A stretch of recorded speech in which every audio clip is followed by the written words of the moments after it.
Okay, so everybody please focus. आपको 7 to 8 minutes में मैं समझाने वाला हूं कि कहां आपको कॉजेटिव ऑफ मेक लगानी है और कहां आपको कॉजेटिव ऑफ गेट लगानी है। भाई ये दोनों कॉजेटिव वर्ब है, दोनों का मतलब होता है किसी से कोई काम करवाना, करना नहीं करवाना। पहले तो कॉजेटिव वर्ब क्या होती है आप सबको ये तो पता ही है। कॉजेटिव वर्ब मतलब वो वर्ब जिसमें किसी वर्ब के आगे कोई एक और वर्ब लग जाती है और उसके मीनिंग को चेंज कर दी। जैसे बोलना मतलब क्या होता है, स्पीक।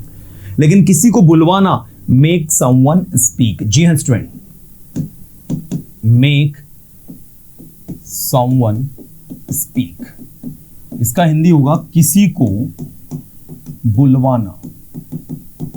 जैसे मैंने कहा उसे इंग्लिश बुलवाओ, क्या कहा मैंने, उसे इंग्लिश बुलवाओ, तो इंग्लिश में बनेगा मेक हिम स्पीक इंग्लिश। उसे हंसाओ, मेक हिम लाफ। उसे सेंटेंसेस बनवाओ, मेक हिम मेक सेंटेंसेस। तो इसी आधार पर आपको बताना चाहूंगा कि जब आप इसे टेंस में यूज करोगे, सिंपल टेंस में, तो आपको ये स्ट्रक्चर फॉलो करना होगा। इसमें आपको मेक और मेक्स का उपयोग करना होगा, प्लस ऑब्जेक्टिव केस जिससे काम करवाओगे वो V1 प्लस ऑब्जेक्ट। पास्ट में आप बनाओगे तो इसका हो जाएगा मेड प्लस ऑब्जेक्टिव केस जिससे काम करवाओगे वो V1 प्लस ऑब्जेक्ट।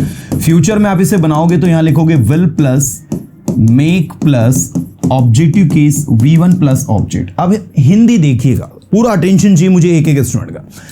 मैं आपको इंग्लिश बुलवाता हूं, I make you speak English, I make you speak English. मैं उसे इंग्लिश बुलवाता हूं, I make him speak English. वह मुझे इंग्लिश बुलवाता है, he makes me. Come on, ही के साथ लगेगा मेक्स। अब आपको ये तो बताने की जरूरत नहीं मेक कहां लगाना, मेक्स कहां लगाना। You all know with I you we they we have to use make, and with he she it and name we have to use makes. देखो मैंने आपसे कहा वह मुझसे इंग्लिश बुलवाता है, he makes me speak English. उसने मुझसे इंग्लिश बुलवाई।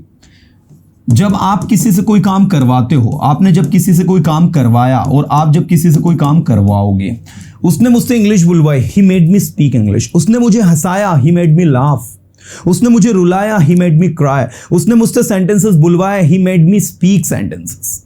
He made me speak sentences. You know, वो मुझसे सेंटेंसेस बुलवाएगा, he will make me speak sentences। मैं आपसे सेंटेंसेस बुलवाऊंगा, I will make you speak sentences। So this is actually the make। make मतलब किसी से कोई काम करवाना, और जिससे काम करवाना वो व्यक्ति भी उसमें दिया हो, उसको आप make में बनवाओ। जैसे आपने कहा मेरी मम्मी मुझसे घर का सारा काम करवाएगी, चलो इसके इंग्लिश बना के बताओ।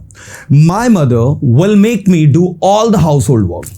मेरी मम्मी मुझसे घर का सारा काम करवा रही है, continuous tense। मेरी मम्मी मुझसे घर का सारा काम करवा रही है, क्या बोलोगे इंग्लिश में?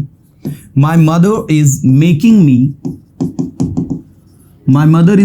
me do all the household work। मेरी मम्मी मुझसे घर का सारा काम करवा रही थी। My mother was making me do all the household work। और मेरी मम्मी मुझसे घर का सारा काम करवा रही होगी, My mother will be making me do all the household work। तो मेरी मम्मी मुझसे घर का सारा काम करवा रही है, मेरी मम्मी मुझसे घर का सारा काम करवा रही थी, और मेरी मम्मी मुझसे घर का सारा काम करवा रही होगी। तो ऐसे ही परफेक्ट टेंस में मेरी मम्मी ने मुझसे घर का सारा काम करवाया, My mother has made me do all the household work। मैंने आपसे सेंटेंसेस बुलवाए हैं, I have made you speak sentences। Spoken नहीं आएगा, I have made you speak sentences। First form आएगी, याद रखना। So students, this is extremely important कि make मतलब होता है किसी से कोई काम करवाना, गेटिंग। अब आप कहोगे सर गेट का मतलब भी तो वही होता है जो किसी से कोई काम करवाना। So what is the difference between make and get? क्या डिफरेंस है दोनों के बीच में? तो आइए आपको समझाता हूं क्या डिफरेंस है दोनों के बीच में।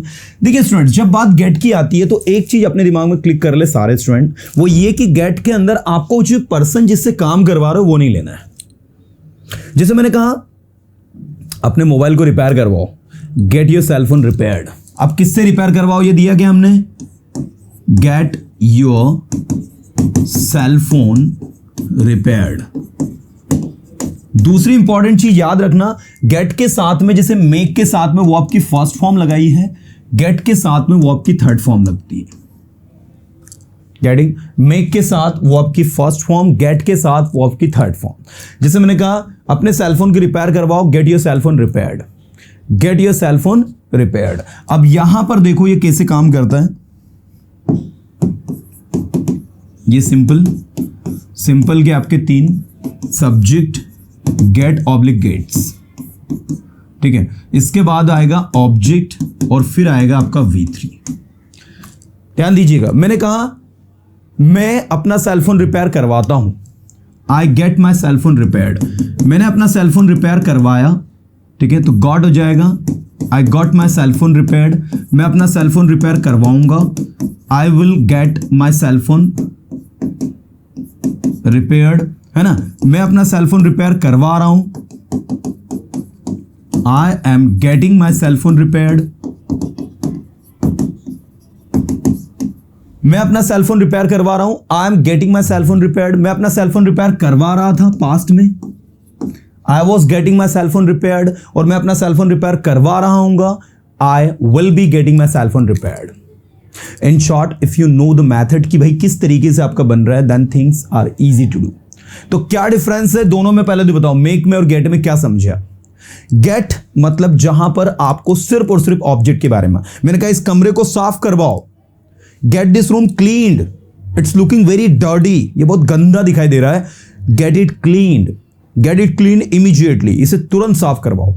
आपने कहा सर मैं सुबह से इसे 2 बार साफ करवा चुका हूं, मैं सुबह से इस कमरे को 2 बार साफ करवा चुका हूं, आई हैव करवा चुका हूं, परफेक्ट टेंस ये लगेगा आपका। आई हैव, गेट की थर्ड फॉर्म गॉट, गॉट के बाद में आ जाएगा रूम, ऑब्जेक्ट, और ऑब्जेक्ट के बाद V3।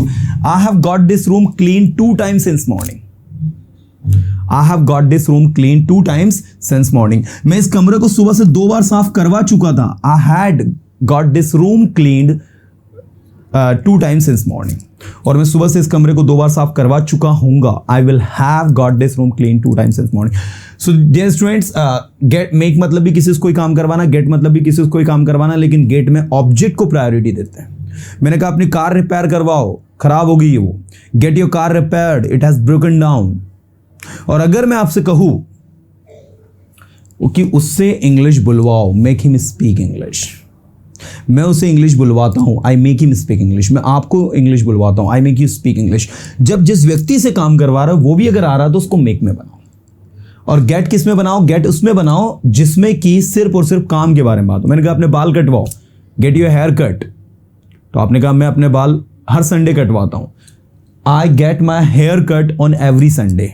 बोलो जरा, I get my hair cut on every Sunday, मैं हर संडे अपने बाल कटवाता हूं, ओके मैंने लास्ट संडे ही अपने बाल कटवाए, I got my hair cut last Sunday, मैं नेक्स्ट संडे अपने बाल कटवाऊंगा, I will get my hair cut on next Sunday, you know. So this is the way to work dear students. कोई भी अगर आपसे पूछे कि बताओ गेट में और मेक में क्या डिफरेंस है, तो इमीडिएटली बताते आना चाहिए कि मेक मतलब किसी से काम करवाना, व्यक्ति उसमें दिया हो, गेट मतलब उस व्यक्ति से के बारे में बात नहीं हो रही जिससे काम करवा रहा हो, जो काम है उसके बारे में बात हो रही है। आइए मैं सेंटेंस पूछता हूं।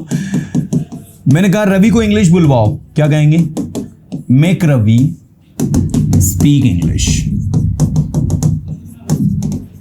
मैं रवि से इंग्लिश बुलवाऊंगा, I will make Ravi speak English. मैं आपको इंग्लिश बुलवाऊंगा, रवि की जगह यू आ जाएगा, I will make you speak English. मैं उसे इंग्लिश बुलवाऊंगा, I will make him speak English. लड़की है तो I will make her speak English.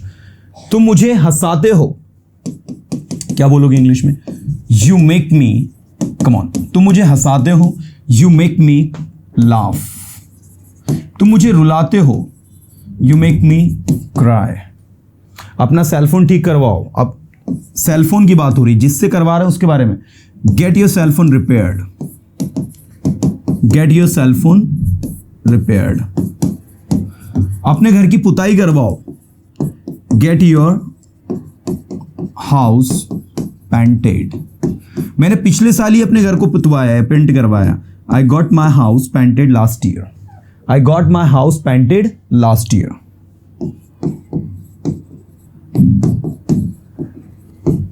Painted last year. So this is the thing actually. अब मुझे बताइए कितने स्टूडेंट समझ गए इस कॉन्सेप्ट को।